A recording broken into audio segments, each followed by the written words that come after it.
motoras, etcétera, etcétera, para incrementar la sinapsis con el potencial de acción y que posteriormente tengamos una reacción de manera inmediata, ¿ya? Entonces, los niveles de conciencia está asociado primero con la señal de alarma. Entonces, en este ejemplo, ¿qué podría ser una señal de alarma? Escribe. Terrible. Terrible. Entonces, aunque sí ha funcionado, porque se ha asustado. Se ha asustado porque solo vio caer un objeto y ni siquiera sabía qué era exactamente. Entonces, la señal de alarma sí funcionaría en muchos niveles, ¿ya? Por el cual, desde un punto de vista fisiológico, fisiopatológico y semiológico, la señal de alarma está asociado principalmente con alteraciones agudas, ¿ya? Principalmente con alteraciones agudas. ¿Por qué? Porque acá, lo que mencionaba en la anterior clase, sí podría estar asociado con alteraciones con los 3 niveles de conciencia, 3 niveles neurológicos, perdón, tiempo, persona, situación, ¿no? Y espacio, ¿ya? Entonces, ¿por qué? Porque si digamos, retomo la conciencia y veo que es el hospital, tendría más o menos el sentido rápido a través del sistema activador reticular de saber en qué momento estoy, dónde estoy y quién soy, ¿ya? Pero principalmente, en el libro lo menciona, estaría asociado el daño a través de la señal de alarma con patologías agudas. Por ejemplo, agudo, que daña el sistema activador reticular del tallo cefálico. ¿Qué? ¿El Parkinson es agudo? No, ¿cómo va a ser agudo el Parkinson? Intoxicaciones por gases, intoxicaciones por drogas. Entonces, por ejemplo, en las intoxicaciones por monóxido de carbono, si yo hiciera exactamente lo mismo que hice con su compañero Esquivel, probablemente no va a tener reacción, ¿ya? ¿Por qué? Porque efectivamente no hay activación a través del sistema activador, por la característica de depresión a través de todo el sistema nervioso central, ¿ya? Lo mismo ocurriría con traumatismos craneoencefálicos, leve, moderado, agudo, dependiendo del tipo de traumatismo que tengamos. Va a ser la característica en disminución de la conciencia. Entonces, para decir que el paciente está inconsciente, tendríamos que alterarlo ambos y no solamente uno, ¿ya? Pero lo irónico de esto es que la característica de alteración de las señales de alarma es más prevalente en enfermedades o patologías agudas, ¿ya? Eso es lo interesante. Mientras que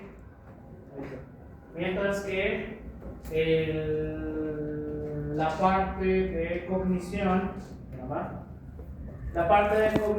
antes, causas no estructurales de estados de confusión y coma asociado a la cognición, que esto es con la cognición, puede ser crisis convulsivas o estado post-ictal prolongado, encefalopatía de Wernicke, encefalopatía hepática, estados hiperosmolares, fármacos o con ciertos fármacos, hemorragia subaracnoidea, hipercalcemia, hipertermia, hipoglucemia, hiponatremia, hipotiroidismo, hipoxia, isquemia cerebral global, meningitis y encefalitis, tirotoxicosis y uremia. Síndrome urémico técnicamente es el término correcto, ¿ya?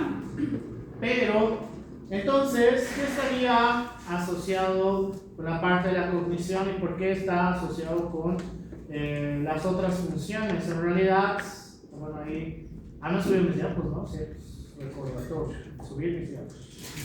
¿Qué estaría asociado con la parte de la conciencia y la parte de la cognición? Técnicamente, la alteración de la cognición estaría asociado con todas estas funciones en las cuales podríamos tener alteración de funciones específicas como puede ser el área motora, el área sensorial, el área del lenguaje, alteraciones con el tronco encefálico, que esto es más agudo, donde estoy, alteraciones con a nivel del cerebelo, etcétera, etcétera. Pero en el mismo libro refiere que las alteraciones más comunes que vamos a tener va a ser a través de las alteraciones por lóbulos, ¿ya? Por el cual una alteración de la cognición con el lóbulo frontal, principalmente asociado con el comportamiento, la personalidad y el pensamiento, estaría a nivel del lóbulo frontal, como puede ser en qué patología se les ocurre que sea crónica, que altere el lóbulo frontal.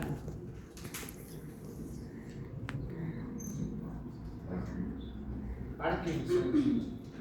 ¿Por qué? ¿Qué altera específicamente? Ya, pero les he dicho pensamiento, comportamiento y personalidad. ¿Depresión? ¿Qué? ¿Depresión? Ya, los tomar, puede ser la depresión. ¿Qué más? Antes. Esquizofrenia, ya, la esquizofrenia, demencia senil, etcétera, etcétera. Entonces, podemos entender que en patologías de esta característica puede llevarnos a alteraciones de los niveles de la conciencia.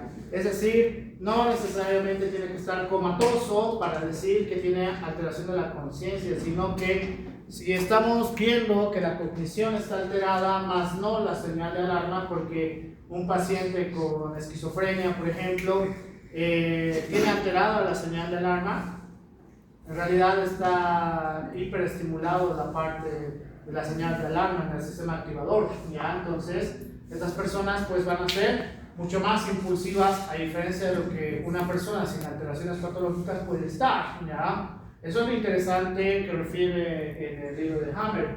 Mientras que patologías asociadas con el lóbulo parietal, principalmente con la parte del lenguaje, de ahí podemos tener procesos similares a afasia, ataxia, alexia, etcétera, etcétera, ¿ya? Lo cual también estaría considerado que está alterado los niveles de conciencia, ya están alterados los niveles de conciencia. Por eso es muy importante recordar primero esto, que esto lo han llevado en neuroanato, ¿no ven? Se supone, porque eso es algo general, ¿no? Esto ni siquiera es fisiología. Esto es algo general, entonces, ¿dónde se encuentra y qué es lo que hace? Pues es muy importante. Y esta es una buena pregunta, ¿qué patología o qué proceso podría llevarme a alteraciones de las funciones del lóbulo occipital? La pérdida de vista. ¿Qué proceso o qué patología?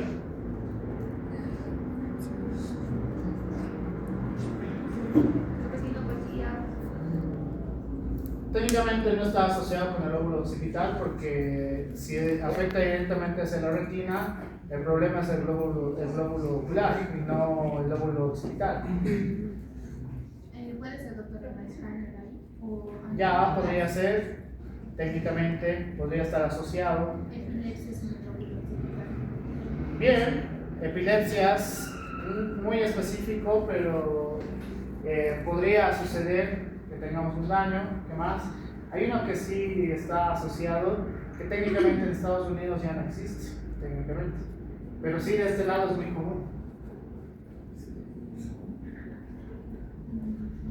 Neurocisticercosis.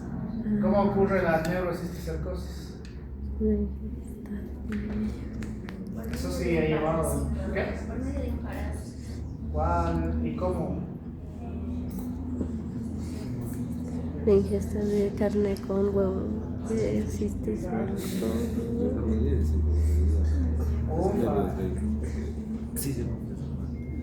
Ustedes, o bueno, estadísticamente la gran mayoría se va a quedar en Latinoamérica, entonces sí tienen que saber cómo funciona. la ingesta de En toda Latinoamérica todavía existe, en Estados Unidos y países del primer mundo, técnicamente ya no existe esa población. La neurocisticercosis. ¿Cómo obtengo neurocisticercosis? De la Parkinson. Pero ¿y cómo? Se supone que se mantiene y Bien. Cuando consumo cerdo con cisticerco, no necesariamente más cocido por si acaso, ha sido frías y demás, por la cápsula que tiene y lo consumas, de todas maneras puedes infectarte de neurocisticercos, bueno, no neuro, de cisticercos, en los cuales puede alojarse a nivel hepático, puede alojarse a nivel muscular y puede alojarse, que es el peor, a nivel del sistema nervioso central, ¿ya? Entonces la neurocisticercosis puede ser tan severo que inclusive puede afectar cualquier sitio en cuestión. ¿Por qué? Bueno, eso no debería explicarles yo porque se supone que ustedes ya saben. El neurocisticerco en su forma de capullo, cuando inicia la infección no afecta en realidad. ¿Cuál es el problema? Cuando a lo largo del tiempo esto empieza a calcificarse y a través de las vías que tenemos a nivel del sistema nervioso central, es como que esto puede ser una obstrucción y ya no hay paso a través de, o que el estímulo sea mucho más rápido y crea una sobreestimulación que incluso los lleva a la epilepsia, a una causa de epilepsia, o que no exista función en sitios en específico, ¿ya? ¿Cuál es el problema del neurocisticerco? Si tienes demasiada cantidad, no se puede operar, es inoperable por si acaso. ¿Por qué? Porque si exactamente tiene aquí, ¿cuál quito? ¿Y cómo? No se puede, ¿ya? Entonces, si tiene a lo mucho 3, creo que es el límite, se podría considerar siempre y cuando el paciente entienda que ante el retiro puede haber alteración de las funciones. ¿Por qué? Porque el problema de esto es que se calcifica y está como fijo en la parte de la masa cerebral, ¿ya? Y ahí es un gran problema. ¿Por qué a pesar de cocinar? Qué buena pregunta. ¿Por qué a pesar de cocinar o que lo fría, haga chicharrón, igual me puedo infectar? Bueno, entonces. Claro, pero ¿por qué las personas no se dan cuenta que tienen el quiste? Es muy, no es pequeño. Son como arroz, es del tamaño de un arroz y se ven en la carne, pero hay un problema. No, la carne es roja, pero cuando lo fríes. El problema del cisticerco es que se encuentra dentro del músculo del cerdo, entonces tendrías que hacer cortes como si fuera un jamón, tendrías que cortar una y otra vez para ver en qué sitio se aloja, lo cual las personas no lo van a hacer obviamente, ¿no ve? Entonces ahí ya es un gran problema, por eso tendrías que comprar carne de cerdo autorizada o de sitios autorizados que hayan pasado por un proceso de revisión y que estén seguros que no tienen cisticerco, está infectado con cisticerco, ¿ya? Ese es el gran detalle, por si acaso. Pues es que sabían bien eso me enseñaron a mí porque después lo vi cuando yo era médico. Incluso una colega mía tenía cisticerco porque comía en el ato. No es que odie el ato, pero comía donde le gustaba y justo llegó a un lugar donde sabrá Dios de dónde han sacado ese cerdo y justo se contagió o se infectó, el término correcto se infectó de cisticerco, si tenía cisticerco en el hígado y en la masa cerebral. Y le daba epilepsia cuando el estímulo era a través de la luz. Y alguna vez le pasó en una clase. Sobre todo cuando ya hemos empezado a usar natas, antes no había nada. Solo era pizarra, porque la mayoría de mis dogs tampoco sabía usar. Entonces, como pueden ver, la parte de la cognición está asociado, o podríamos decir, la alteración de la conciencia también podría estar asociado a la disminución o la disminución de la función o la alteración de la función en cualquiera de estas funciones, ¿ya? Entonces la conciencia no solamente es la señal de alarma, es mucho más típico identificar la alteración de la señal de alarma, sí, es mucho más típico y mucho más recurrente. ¿Por qué? Porque se puede observar de manera mucho más sencilla en enfermedades agudas, ¿ya? Versus las enfermedades crónicas, que dependiendo del tipo de patología que tengamos, pues vamos a ver diferentes tipos de alteraciones a lo largo de en esquizofrenia, neuropsicosis, infecciones cerebrales, edemas, etcétera, etcétera. Pues es muy variante todo lo que vamos a poder ver, ¿ya? Dime. Doctor, una pregunta. Eso de lo que dijo del neurosis, ajá, vi que puede también alterar lo que es la memoria y los problemas de equilibrio, pero usted lo mencionó que daña el lóbulo occipital, pero la memoria que tiene el lóbulo. No. El neurocisticerco no es que se aloja solo en el lóbulo occipital, por si acaso, sino se puede alojar donde sea que llegue. Algo que puede ocurrir para que pierda la visión y la parte de la percepción es que sí puede llegar a la zona del lóbulo occipital. ¿Qué sería más común en esta zona para que pierdan la visión abruptamente? Que hay uno que está relacionado con lo que yo hago, es traumatismos frecuentes y ruptura ictus isquémico. Entonces, estos sí, poco a poco van perdiendo la visión, ¿ya?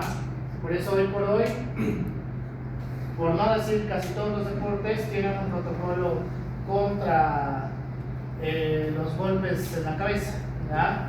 Todos tienen protocolos, inclusive en el boxeo y en artes marciales mixtas ya tienen un protocolo. En cambio, en la neuropsicosis puede aparecer donde sea y que una vez empiece a calcificarse, ya no hay marcha atrás. Se calcifica y ya no se puede quitar. Ese es el problema. ¿Por qué? Porque si me llevo un cachito de masa cerebral, pues sabrá Dios o sabrá la vida qué problemas puedo causar. Por eso la mayoría no lo opera, por si acaso. Había algún loco neurólogo que sí lo operaba, pero el paciente pues quedaba con ciertas lesiones.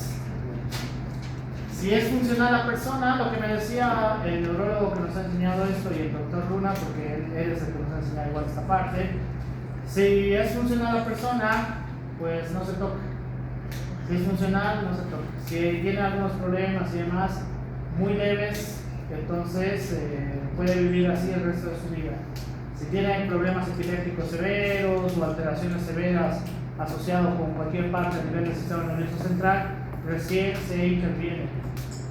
Si no, no se toca, ¿ya?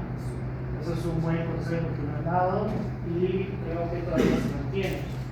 ¿Alguna duda más? La cisticercosis y la neurocisticercosis no era por consumir el huevo directamente en lugar de consumir la carne del cerdo infectado. Ya, la carne del cerdo infectado. No. Es que el problema es que cuando tú consumes la carne del cerdo infectado ya tenías eso, pero cuando consumes el huevo recién es la comunidad de cisticercosis. Ya, lo que ocurre en los países latinoamericanos es que la forma en el proceso larvario que vamos a tener a nivel del cerdo es muy variante, ¿ya? Entonces la forma de infección que tengamos a nivel del cerdo va a depender mucho de dónde estén sacando el cerdo. En este país es normalmente los cerdos criollos, ¿ya? Que constantemente están con los procesos de infección, porque yo sé, el cerdo no es el vector final de este proceso, pues, ¿verdad? Pues, gracias. Ya no me acuerdo esa parte, ya yo. No le digas a la entonces, al momento del consumo nos puede llevar a diferentes procesos. ¿Y cuál es el gran problema? El humano, al momento de eliminarlo, puede hacer una reinfección también, ¿verdad? Ahí ya se da el problema. ¿Por qué? Porque no sabe que tiene la infección genital. Entonces, como y lo que decía el doctor Luna, como la gran mayoría salen de este baño, sobre todo los varones, y hacen sus cosas y lo primero que veo es que se mojan el cabello, se hacen esto y luego se salen y se siguen sin lavarse las manos. Entonces, el gran problema es que va a tener la forma infecciosa para llegar a hacer neurocistocercosis y que el cisticerco también llegue a la parte hepática. Ese es el problema. Todavía me acuerdo. No me acuerdo sus dibujos feos, pero me acuerdo todo ese proceso. ¿Algo más? Qué bien. Pero consuman carne de lugares autorizados. ¿Algo más? Esas cosas se activan solas. ¿Ah, sí?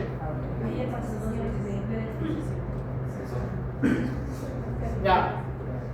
Entonces, el libro refiere que hasta ahí ustedes deberían recordar, porque es recordar, no es que yo les enseñe nuevamente. Y una de las cosas que refiere que deberíamos aprender es las enfermedades neuromotoras, ¿ya? ¿Por qué? Porque las enfermedades neuromotoras se han calculado en el tiempo, qué bien. Las enfermedades neuromotoras, técnicamente, las enfermedades neuromotoras están más que todo asociados con trastornos genéticos, ¿ya? Con trastornos genéticos. Entonces, al ser asociados con trastornos genéticos, pues la probabilidad de que puedas encontrar la gran mayoría de enfermedades motoras sí es muy bajo, ¿ya? Es muy bajo. Por el cual, voy a hablar de una de las primeras, que es las atrofias musculares espinales, en la cual, eso sí me acuerdo bien, porque técnicamente apareció en una película, según yo no, pero según otros colegas sí, ya ni me acuerdo qué película era, pero tenía una enfermedad neuromotora. Entonces, ¿cómo son sus siglas en inglés? Te voy a poner SMA, creo que es SMA. 1, 2 y 3. Solo estoy poniendo para recordar. Entonces, la característica normal que tendríamos que tener en toda la parte de la vía motora es que la generación del estímulo a través de la neurona, sea cual sea el estímulo, vamos a tener una proteína encargada que es la proteína producida por el gen SM1, en la cual va a mantener el correcto funcionamiento de las neuronas y finalmente su conexión a la parte distal con la parte muscular. ¿Ya? Entonces, gracias a esta proteína, la señal que empieza a liberarse acá llega finalmente a un punto ideal. ¿Ya? Entonces, el problema de las atrofias musculares espinales es que ya no tenemos la característica de formación de la proteína producida por el gen SM1. Técnicamente el gen SM1 se altera y ya no tenemos la característica de formación de esta proteína, por el cual sí existe la generación del estímulo en esta parte a través del sistema nervioso central, pero como hay una degradación de la proteína, este estímulo es como si ya no llegara a ningún sitio, es como si tuviera una denervación, pero que no es denervado por si acaso. ¿Sí saben qué es denervación, no? ¿Anatomía? ¿Anatomía? Nunca decir cuando el doctor Vito no va a denervar, ¿de verdad? ¿De verdad? Ya, denervación es que literalmente corte o seleccione el nervio, ¿ya? Pero no es literalmente lo que pasa acá, sino que al ya no tener una señal o es como alterar el camino, ya no va a llegar hacia la parte muscular. ¿Y qué es lo que va a ocurrir? Va a empezar a causar atrofia muscular. Y existen tres categorías asociadas con la parte de alteración del gen SM1, que va a ser atrofia muscular espinal tipo 1, tipo 2 y tipo 3. La atrofia muscular tipo 1, esta se va a dar en las primeras etapas de la vida, puede ser desde la etapa del lactante hasta la etapa de 4 años, si no me equivoco. ya no me acuerdo las etapas pediátricas, porque no veo niños. Entonces, la etapa del lactante o en esta etapa, el problema de esto es que tienen un rango de supervivencia hasta un máximo de los 8 años. En el mejor de los casos, en la mayoría de los casos, cuando ya empieza a dar en el lactante, tienen una muy baja probabilidad de supervivencia, no llegan hasta la etapa adulta. ¿Por qué? Porque empieza a causar una atrofia y como empieza de una manera tan temprana, de los músculos de la respiración, por el cual en algún punto le va a dar una parada respiratoria. Y ese es el problema con la atrofia muscular espinal tipo 1. La atrofia muscular espinal tipo 2, esta sí que se va a dar a partir de los 10 años hacia adelante, más común entre los 12 hasta 15 años, y que va a tener la característica de que igual la proteína empieza a degradarse entre los 4 hasta los 8 años y recién empezamos a tener signos de sintomatología asociada con la atrofia muscular espinal a partir de esta edad.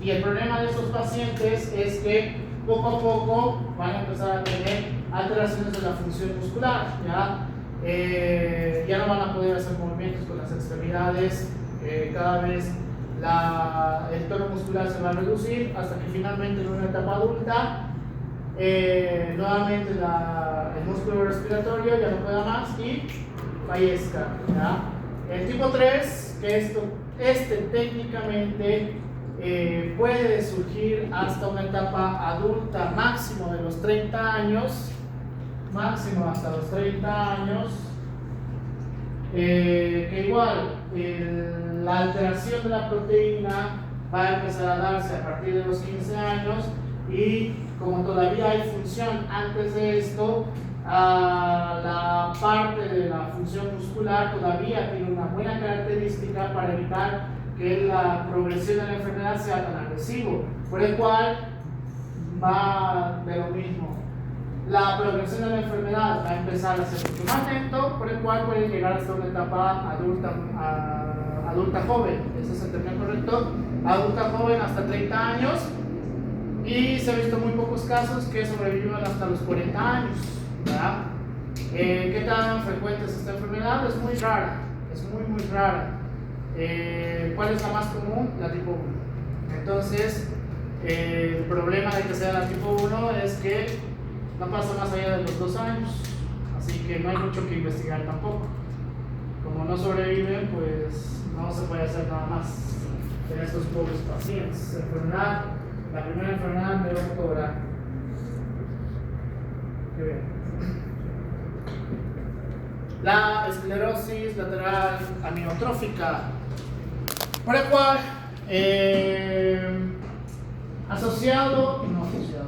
una de las patologías que podríamos tener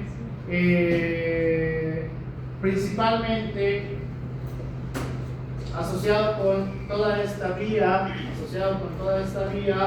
es que poco a poco la estimulación por la zona motora, por la vía descendente, porque me he olvidado la palabra vía descendente, se va a ir reduciendo, es decir, los impulsos neuronales desde la parte cerebral de la zona de la corteza motora primaria, premotora y complementaria son totalmente normales.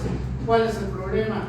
Poco a poco toda esta zona asociada con la vía descendente va a empezar a reducir el estímulo, por el cual lo que va a ocurrir en la persona es que va a empezar a tener degradación en las funciones motoras, igual alteraciones genéticas. Entonces, como toda esta vía va a empezar a alterarse, puede causar alteraciones en la fonética al momento de formular palabras, y lo más típico que es atrofia muscular, atrofia muscular. En las primeras etapas de la vida pueden caminar, pueden hacer un montón de cosas. Justo salió en Netflix el año pasado de un paciente igual famoso que podía haber hecho todo hasta sus 10 o 12 años y que poco a poco empieza a perder funcionalidad motora, empieza a perder los movimientos de las extremidades, empieza a perder la parte de la fonética también, por el cual en un inicio puede formular las palabras sin ningún problema y poco a poco empieza a alterarse el habla también. Hay que diferenciar, no es que se alteran las áreas del lenguaje, ¿ya? Sino que la función muscular ya no es óptima. Y el problema de que causa atrofia en todo lado, finalmente también los músculos de la respiración van a verse afectados y va a fallecer.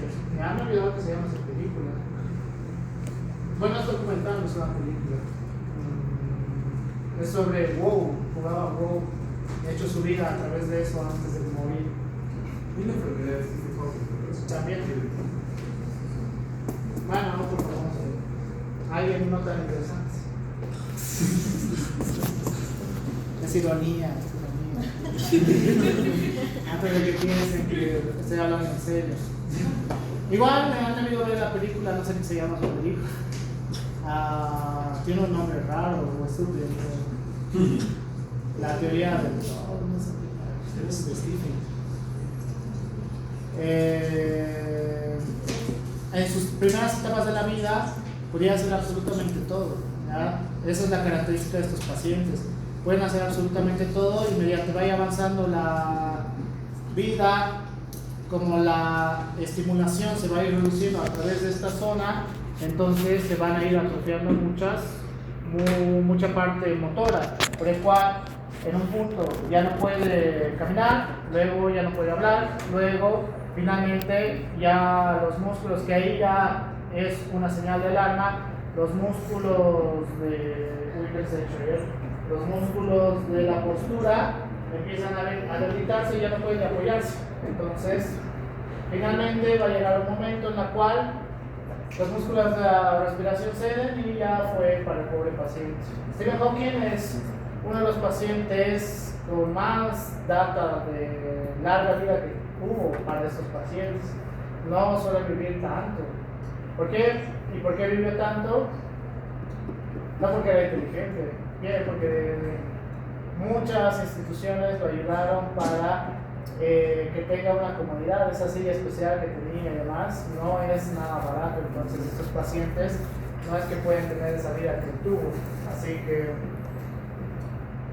una enfermedad muy famosa, pero lo mismo, no es tan común. No es tan común. Así que ya están aprendiendo algo nuevo. Ya saben, el problema está en todas estas, sobre todo las vías. En todas las vías motoras. Y como ya la transmisión de la vía empieza a alterarse, ya empieza a causar atrofia, como igual si tuviéramos un proceso de denervación. Pero que no pasa en realidad. ¿Ustedes pueden tener denervación?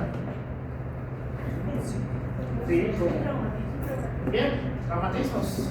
Podría ocurrir una sección del nervio. Y ahí tendrían atrofia, sí o sí. Pero en estos pacientes, en estos dos, finalmente podría ocurrir esos procesos mucho más extraños. Neurotransmisión glutamatérgica, así está en el Hammer.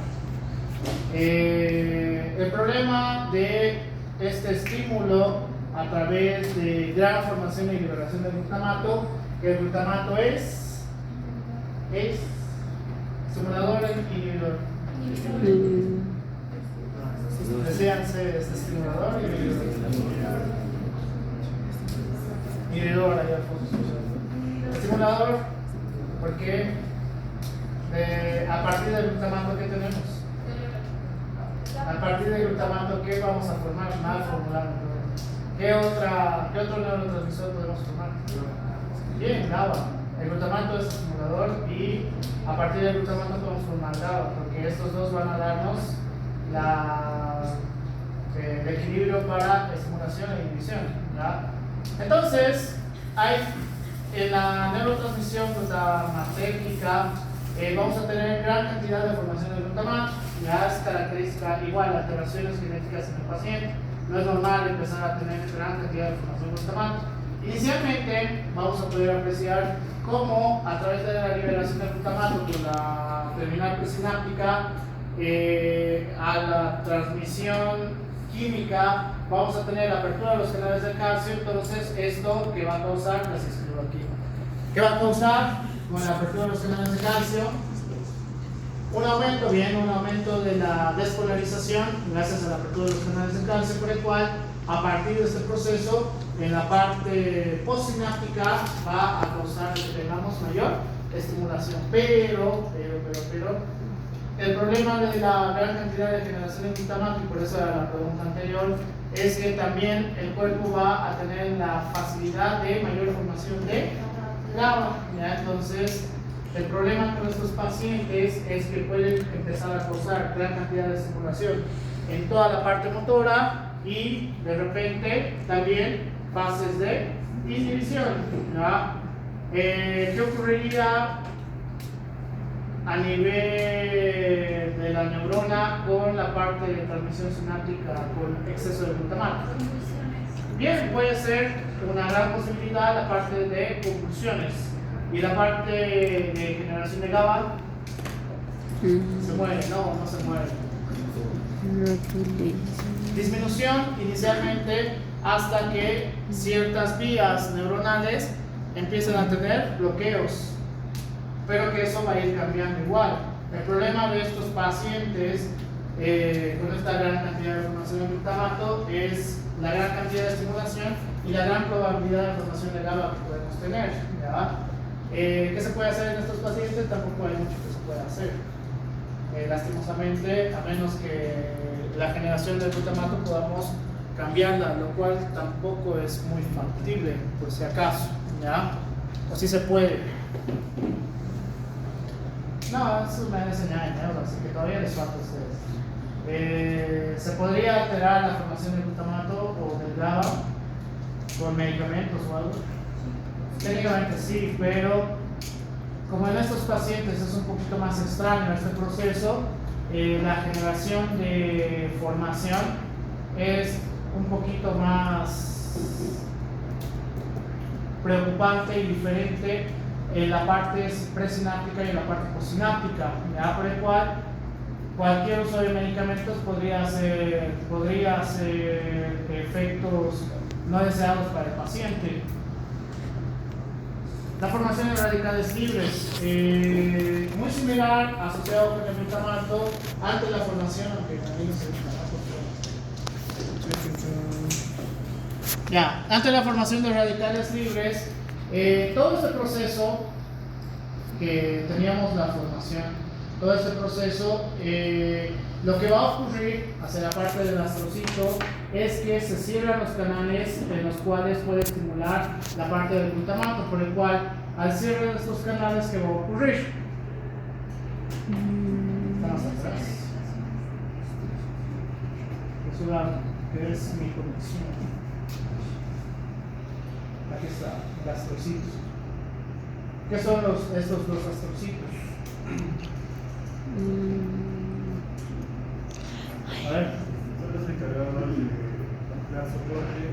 Ya, soporte, ¿está bien? Barrera, una barrera, nutre a la neurona y con la parte del GABA, la parte está encargado de transformar el glutamato al GABA a partir del glutamico. ¿Qué ocurre si tengo una alteración de los astrocitos? Cualquier proceso puede entrar al sistema nervioso. Ya, no solamente el sistema nervioso, pero está bien. ¿Qué? Bien, al ser un soporte, esto también va a tener la característica que en procesos de la despolarización y repolarización sea adecuada según el tipo de función que necesitemos, ¿ya? Ante la formación de radical en trastornos neuromotores con la formación de radicales libres, lo que va a ocurrir es que justamente el astrocito empieza a cerrar todos estos canales. Entonces, el problema de esto, tal cual referían sus compañeros, es que vamos a tener alteraciones en la transmisión, ¿ya? Por el cual en la parte neuromotora puede ocurrir estimulaciones repentinas, como si tuvieran calambres, o un bloqueo total en la función o la transmisión de un músculo en cuestión, ¿ya? O zona en cuestión. Entonces, Es muy preocupante esto porque igual está asociado con trastornos genéticos. No es tan común, por si acaso, las enfermedades neuromotoras, las que menciona el libro. Otras, como por accidentes de tránsito y demás, obviamente sí, pero estas que son en su fisiopatología un poquito más interesantes, pues puede llevarnos a las alteraciones de estos procesos. Por el cual, preguntas antes de empezar con el Parkinson. El Parkinson sería considerado enfermedad neuromotora.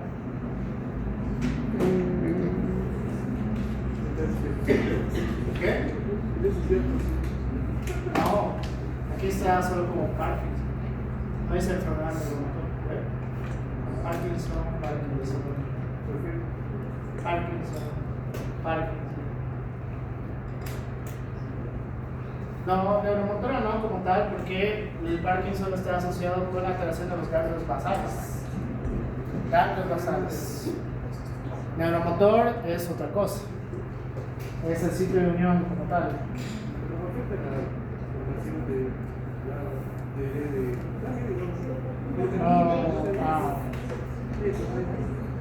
Entonces, hasta acá de la parte de las enfermedades neuromotoras, pues tenemos, por eso es importante, y para eso es esta charla, por eso es importante aprender neuroanatomía, aprender neurofisiología primero, ¿verdad? ¿Por qué? Porque aquellas personas que me están viendo, así no sé qué carajos estará hablando el doctor, obviamente pues no tienen conocimiento ninguno sobre todo lo que les había mencionado, por el cual si no tenemos un conocimiento previo es muy difícil entender cómo funcionan estas patologías, aunque sean poco habituales, ¿ya? Y de paso hay una famosa, así que antes tenía la imagen de Stephen Hawking, ¿sí? ¿Por qué lo quitaron? Por respeto. Es que hay una foto en la cual está de pie y está normal, y luego la foto justo el año que falleció. ¿Preguntas, dudas? Nada. Muy bien, tengo media hora más. Puedo acabar el Parkinson. Descanso, pero me queda media hora. En ese caso de daño a los astros, que como partes Radicales libres, en la formación de radicales libres. Ya. como parte de sus funciones estaban limitando que era la protección, y con eso asumo que es parte de la formación de la barrera hematoencefálica, ¿verdad? ¿O no? No como de la barrera como tal, sino que está asociado más que todo para la regulación de la transmisión de las sinapsis. O sea, no es solamente parte de una barrera y ya. Pero o sea, Y ya no hay un sitio donde puede ir el glutamato, entonces la transmisión cada vez se va a ir disminuyendo. Entonces es como si no hay finalmente transmisión, ¿ya? Y el proceso de formación de radicales libres sigue. Y el problema de esto es que es genético. Entonces, mucho que hacer tampoco hay. Creo que no dice la edad, ¿che? Voy a buscar algo más específico. Obviamente en un libro de genética estará, pero en el Hammer lo menciona la importancia. Ya, continuamos con el Parkinson. Su enfermedad favorita. ¿esa entonces formaría enfermedad de Huntington? No necesariamente. La Corea de Huntington es por otras características. Yo creo que lo tengo aquí. ¿O no lo he puesto?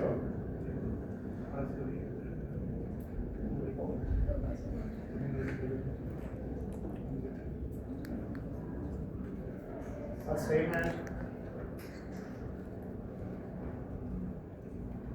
No he puesto el excitotoxicidad.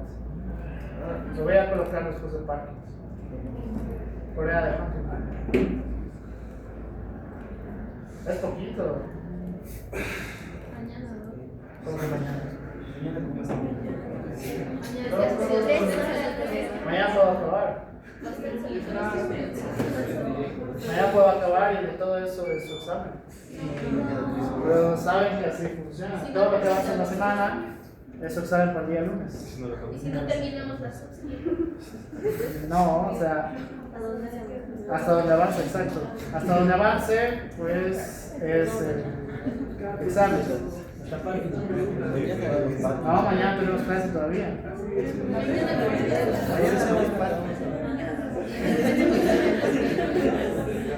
Si avanza epilepsia, con eso ya los pumas también, porque epilepsia es bien largo.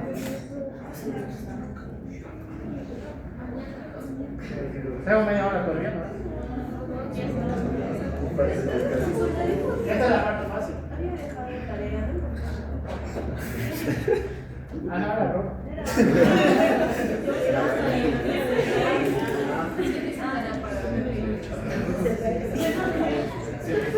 Pero buena idea, ¿no? No. Su tarea, según el diseño, es para la próxima semana. Lo voy a habilitar para la próxima semana. ¿Y qué más les No sé, todavía voy a ver hasta dónde avanzo.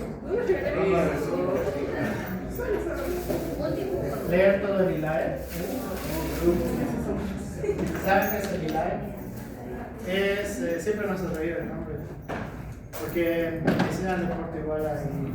La Liga Internacional en contra de la epilepsia. Contra la epilepsia. Es como la Liga de la Justicia. A eso suena, Liga Internacional contra la epilepsia. Liga Internacional contra la epilepsia. Ellos son los especialistas, porque es un conjunto de neurólogos, neurocirujanos y demás que dan actualizaciones sobre epilepsia y ciertas enfermedades asociadas para que finalmente tengas epilepsia. Toda la información que tengo o que he colocado es el libro más el ILAE, por eso está ahí. Yo he dejado sus siglas para que sepan cuál es cuál. Y esto ya es el libro, esto en el ILAE está, pero eso son palabras. Es bueno. Ahora me han enseñado así de epilepsia, porque es más complicado. Recordatorio, Corea de Huntington después de Parkinson. Corea de Huntington. Pero no les he enseñado yo en Fisio 1, en Fisio 2. Pucha, sí. El anterior semestre les enseñó. A nosotros. A los de Fisio 2. El anterior semestre. El anterior semestre no estaban en Fisio 2. El anterior semestre los de Fisio 2 les enseñado sobre Corea de Huntington.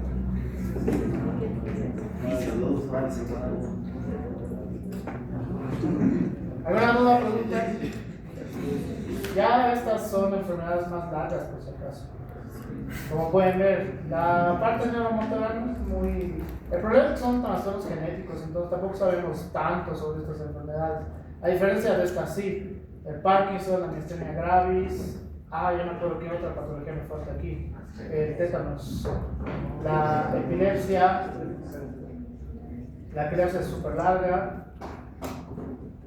Epilepsia, demencia y Alzheimer, que son diferentes técnicamente.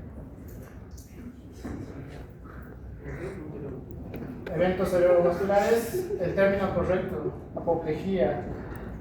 Técnicamente ABC ya no corresponde decirlo, ¿ya? Eso dice el libro.